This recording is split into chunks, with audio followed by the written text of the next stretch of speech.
سید فرحان علی وارث نوحہ خوان ہے جن کی ویڈیوز پورے سال ٹرینڈنگ پہ آتی رہتی ہیں، چاہے وہ نعت ہو یا نوحہ یا کامیڈی یا پھر رمضان اسپیشل ہو، ساری دنیا میں ان کی ویڈیوز کو بہت زیادہ پسند ہے۔ 2015 میں حیدرآباد دکن انڈیا میں انہیں ستارہ نوحہ و منقبت خوانی ایوارڈ سے نوازا۔ 2019 میں لندن میں ورلڈ عزاداری ایوارڈ سے نوازا گیا۔ اینڈ ہز نوحہ بابا جان از دا only Noha of 2020 that has gained the most popularity all over the world۔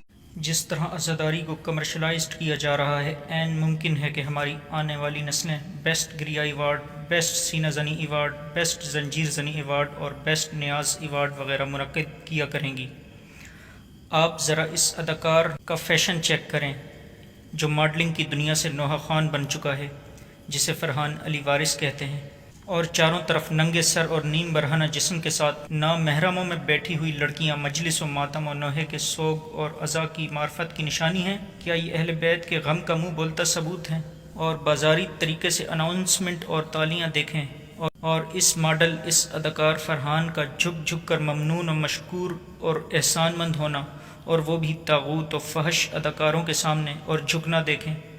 یہ باتیں آپ کو ناگوار گزریں گی، مگر ہم خاموش بھی نہیں رہ سکتے۔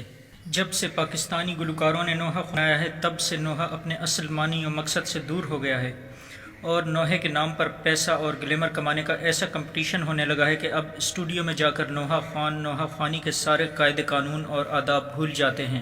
نوحہ خوانی میں میوزک ایسے استعمال کرتے ہیں جیسے کوئی گانا ہو، پھر ان کا لباس کسی ماڈل سے کم نہیں ہوتا، ایسے تیار ہو کر نوحہ پڑھا جاتا ہے کہ جیسے کوئی فیشن شو سجنے والا ہے۔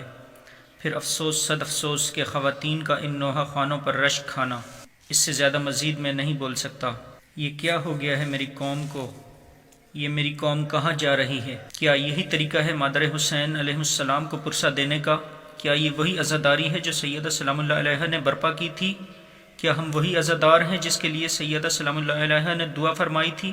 نوحے کا تو مقصد و معنی ہی یہ ہے کہ نوحہ سن کر آپ کی آنکھیں اشک بار ہو جائیں، آپ تصور میں کربلا پہنچ جائیں، آپ پر حزن و ملال کی کیفیت طاری ہو جائے، نہ کہ یہ کہ نوحہ خوان کی ذات، اس کی اداکاری، اس کی ہیئر اسٹائل آپ پر حاوی ہو جائے اور آپ کی توجہ اس نوحہ خوان کی جانب مبذول ہو جائے۔ نوحہ خوانی عزاداری کا عظیم سرمایہ ہے، خدارا اس کو مسخ ہونے سے بچائیے۔